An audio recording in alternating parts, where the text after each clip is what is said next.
तो कहानी की शुरुआत में हम आइसलैंड में हो रही बर्फबारी को देखते हैं, जिस दौरान घोड़ों का एक ग्रुप अपने घर की ओर जा रहा होता है। तभी अचानक कोई क्रीचर घोड़ों के पास आने लगता है, जिससे सभी घोड़े बहुत डर जाते हैं और वहां से भागने लगते हैं।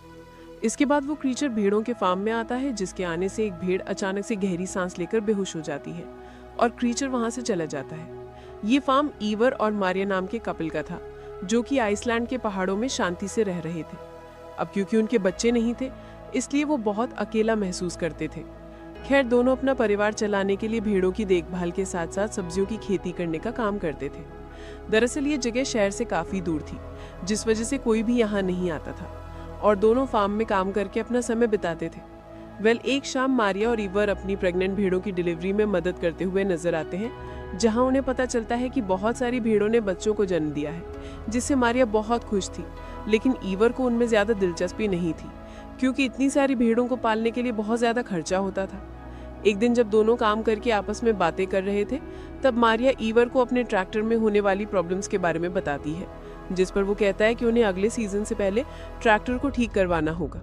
इसी दौरान भेड़ों की शेड में उनका डॉग भौंकने लगता है, इसलिए उसे देखने के लिए दोनों शेड में आ जाते हैं। यहाँ वो देखते हैं कि डॉग एक प्रेग्नेंट भेड़ को देखकर भौंक रहा था, क्योंकि उस भेड़ का डिलीवरी का समय हो गया था। खैर, मारिया और ईवर मिलकर उस भेड़ की डिलीवरी में हेल्प करते हैं, लेकिन जब वो उस भेड़ के बच्चे को देखते हैं तो बुरी तरह शॉक हो जाते हैं। दरअसल उस भेड़ ने एक हाइब्रिड बच्चे को जन्म दिया था, जिसमें उसका सिर भेड़ का था और शरीर इंसानों वाला था। यहाँ मारिया उस बच्चे को अपने साथ घर में ले जाती है और फिर दोनों मिलकर उसकी देखभाल करने लगते हैं। अब क्योंकि उनका कोई बच्चा नहीं था, इसलिए वो उसे ही अपना बच्चा मानने लगते हैं और उसे बहुत प्यार करते हैं। साथ ही वो उसका नाम अड़ा रखते हैं और उसे इंसानों की तरह ट्रीट करते हैं। इसके अलावा ईवर उसके लिए एक बेबी कार्ट ले आता है और उसे बेडरूम में रख देता है, ताकि अड़ा हमेशा उनके साथ रहे। कुछ दिन बीतने के बाद हम देखते हैं कि अड़ा की असली माँ अपने बच्चे को आवाज लगाकर बुला रही होती है, लेकिन मारिया उसे उसका बच्चा वापस नहीं करती है। इसके बाद ईवर देखता है कि मारिया अड़ा को अपने बच्चे की तरह गोद में लेकर खिला रही है। ये देखकर ईवर इमोशनल हो जाता है और रोने लगता है। पर अब हाइब्रिड भेड़ के आने से दोनों की जिंदगी में खुशियां आ चुकी थी, इसलिए ईवर बहुत खुश होता है। एक दिन जब ईवर ट्रैक्टर को ठीक करने की कोशिश कर रहा था, तब उसका डॉग उसे खेत की ओर इशारा करके कुछ दिखाने की कोशिश करता है, लेकिन ईवर को कुछ समझ नहीं आता, इसलिए वो उसे इग्नोर कर देता है। इसी तरह समय बीतता जाता है और अड़ा की असली माँ अपने बच्चे की तलाश में घर के पास आकर खड़ी रहती है, लेकिन मारिया हमेशा उसे घर से दूर कर देती है, जबकि अड़ा विंडो से उसे देखती रहती है। एक सुबह जब मारिया खेत में काम करने के लिए जाती है, तब वो ईवर से अड़ा की देखभाल करने का कहती है, पर ईवर काम करने के लिए शेड में चला जाता है और गलती से घर के गेट को खुला छोड़ देता है। जब मारिया घर पर वापस आती है तो वो इंगर से अड़ा के बारे में पूछती है, जिस पर इंगर बताता है कि बाहर जाने से पहले मैंने उसे बेडरूम में सुला दिया था। इसलिए वो अड़ा को देखने बेडरूम में जाती है, लेकिन अड़ा बेडरूम में नहीं होती है, जिससे मारिया और इंगर बहुत डर जाते हैं और घर के चारों तरफ उसे ढूंढने लगते हैं।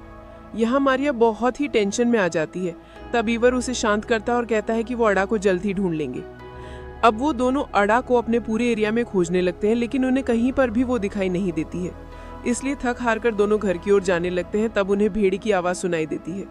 मारिया उस आवाज का पीछा करती है और देखती है कि अड़ा की असली माँ अड़ा को अपने साथ बाहर लेकर आई थी। मारिया तुरंत उस भेड़ से अड़ा को छीन लेती है और उसे ठंड से बचाने के लिए कपड़े से ढकने लगती है, जिसके बाद वो घर जाने लगते हैं।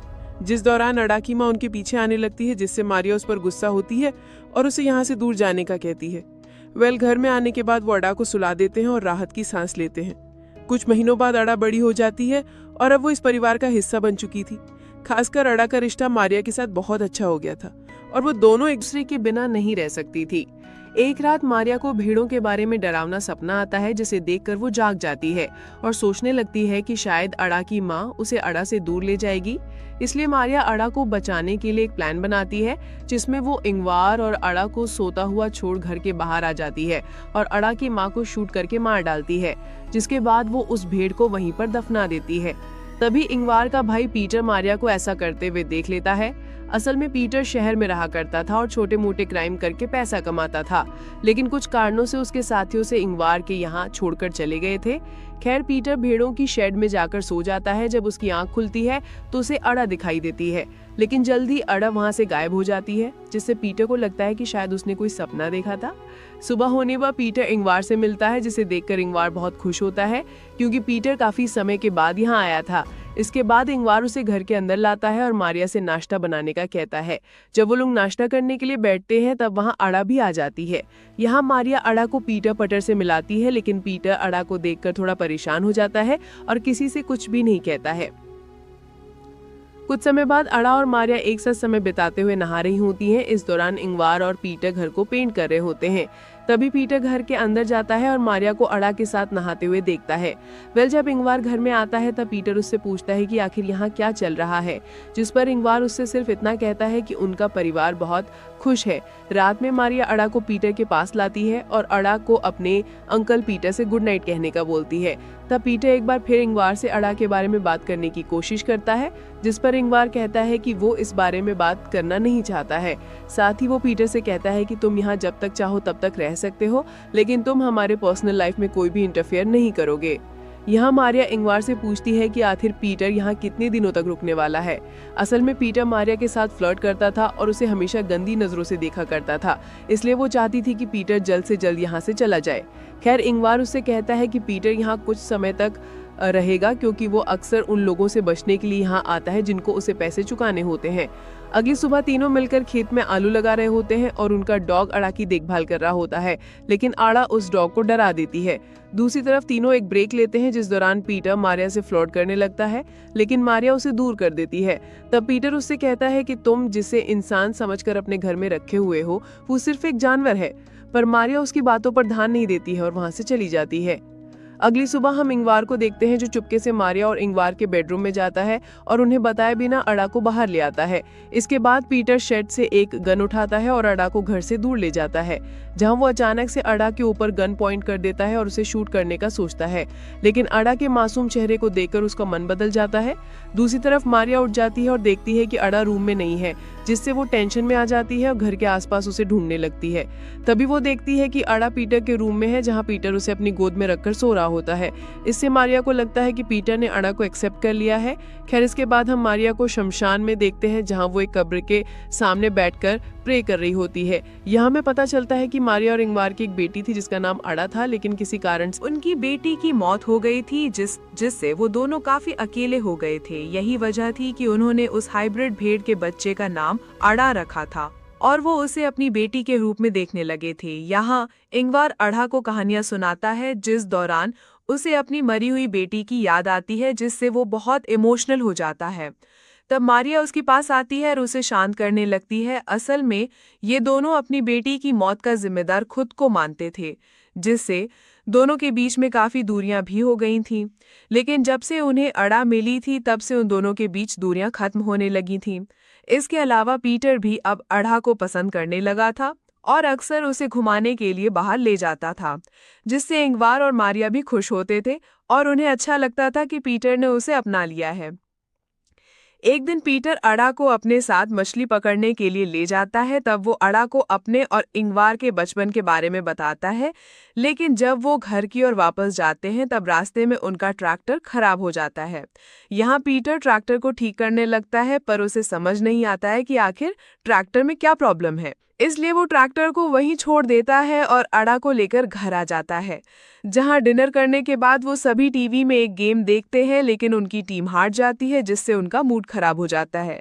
इसलिए मारिया सबको खुश करने का सोचकर टीवी में पीटर के एक पुराने म्यूजिक वीडियो को चला देती है, जिससे सबका मूड अच्छा हो जाता है और वो डांस करने लगते हैं। यहाँ वो तीनों एंजॉय करते हुए ड्रिंक कर रहे थे, तब अड़ा उन्हें बिना बताए घर से बाहर आ जाती है, जहाँ वो उसी क्रीचर को देख लेती है जो कि कहानी की शुरुआत में भेड़ों के फार्म में आया था। इस क्रीचर को देखकर अड़ा घर की ओर भागती है और शेड में जाकर अपने आप को देखने लगती है। दरअसल अड़ा के मन में ये चल रहा था कि वो अपने पेरेंट्स मारिया और इंगवार की तरह क्यों नहीं दिखती है, जिससे अब उसे शक भी होने लगा था कि वो दोनों उसके असली पेरेंट्स नहीं हैं। खैर इधर इंगवार नशे में होने के कारण जमीन पर गिर जाता है, जिससे पीटर उसे बेडरूम में ले जाता है। तभी अड़ा भी वहां आ जाती है और इंगवार के साथ सोने लगती है। लेकिन अभी भी अड़ा उसी क्रीचर के बारे में सोच रही थी जिसे उसने थोड़ी देर पहले ही देखा था। इसी बीच पीटर मारिया के पास आता है और उसे टच करते हुए फ्लर्ट करने लगता है, जिस पर मारिया उसे रोकती है और दोबारा ऐसी हरकत करने से मना करती है। तब पीटर उसे ब्लैकमेल करता है कि मुझे पता है तुमने अड़ा की असली माँ को मार दिया है और अगर तुमने मेरी बात नहीं मानी तो मैं अड़ा को सब कुछ बता दूंगा। इसलिए मारिया को मजबूरी में आकर पीटर की बात माननी पड़ती है, लेकिन किसी तरह वो पीटर को एक रूम में बंद कर देती है। तब पीटर चिल्लाते हुए उसे गेट खोलने का कहता है, लेकिन मारिया उसे इग्नोर करके वहां से चली जाती है। अगली सुबह मारिया पीटर के पास जाती है और उसे अपने घर से चले जाने की रिक्वेस्ट करती है, जिसके लिए पीटर मान जाता है और वो उसे बस स्टॉप पर छोड़ने के लिए चली जाती है। इसी बीच इंगवार भी उठ जाता है और अपनी वाइफ और भाई को ढूंढने लगता है, लेकिन जब वो उसे नहीं मिलते तब वो अड़ा के साथ अकेले ही नाश्ता करता है और फिर उसके साथ ट्रैक्टर को लेने चला जाता है। यहाँ मारिया पीटर को ड्रॉप करके उसे बताती है कि अड़ा उनके लिए एक गॉड गिफ्ट है, जिसकी मदद से वो दोबारा अपनी अच्छी जिंदगी की शुरुआत कर सकेंगे। मारिया पीटर से नाराज होने के बावजूद भी उसे कुछ पैसे देती है और फिर अपने घर की ओर निकल जाती है। इसी बीच इंगवार अड़ा को बताता है कि अगर वो घर का रास्ता भूल जाए तो वो घर कैसे पहुंच सकती है। फिर दोनों ट्रैक्टर के पास आ जाते हैं। तब इंगवार ट्रैक्टर को सही करने लगता है, लेकिन वो ट्रैक्टर की प्रॉब्लम को सही नहीं कर पाता है, इसलिए वो अड़ा के साथ वापस घर जाने लगता है। यहाँ मारिया भी घर पर आ चुकी थी। मारिया सोचती है कि अब वो और इंगवार अड़ा के साथ शांति से रह सकेंगे, लेकिन उसे घर में कहीं भी इंगवार और अड़ा दिखाई नहीं देते हैं। तभी उसे गोली चलने की आवाज सुनाई देती है, जिससे मारिया बहुत डर जाती है और जल्दी से फार्म की ओर भागने लगती है। यहाँ फार्म में हम देखते हैं कि उस ने इंगवार को गर्दन में गोली मारकर उसे मार दिया है। ये क्रीचर भी आधा इंसान और आधा भेड़ होता है, जिससे हमें पता चलता है कि ये अड़ा का असली पिता है और इसको देखने के बाद से ही अड़ा को अपने पेरेंट्स पर शक होने लगा था। खैर अब वो क्रीचर अड़ा का हाथ पकड़कर उसे अपने साथ ले जाने लगता है। तब अड़ा इंगवार के पास जाने के लिए अपने हाथ को उस क्रीचर से छुड़ाने लगती है, पर वो क्रीचर उसे पकड़कर ले जाता है और अड़ा रोते हुए इंगवार को देखती रहती है। जल्द ही मारिया वहां आ जाती है और इंगवार को मरा हुआ देखकर बुरी तरह रोने लगती है। अब मारिया के पास कुछ भी नहीं बचा था और वो पूरी तरह से अकेली हो गई थी। कहानी के अंत में मारिया अपनी सारी उम्मीद खोकर अपनी आंखों को बंद कर लेती है और इसी के साथ इस मूवी का यहीं पर एंड हो जाता है। कृष्णा एक्सप्लेनर चैनल को सब्सक्राइब करना ना भूले। Thank you.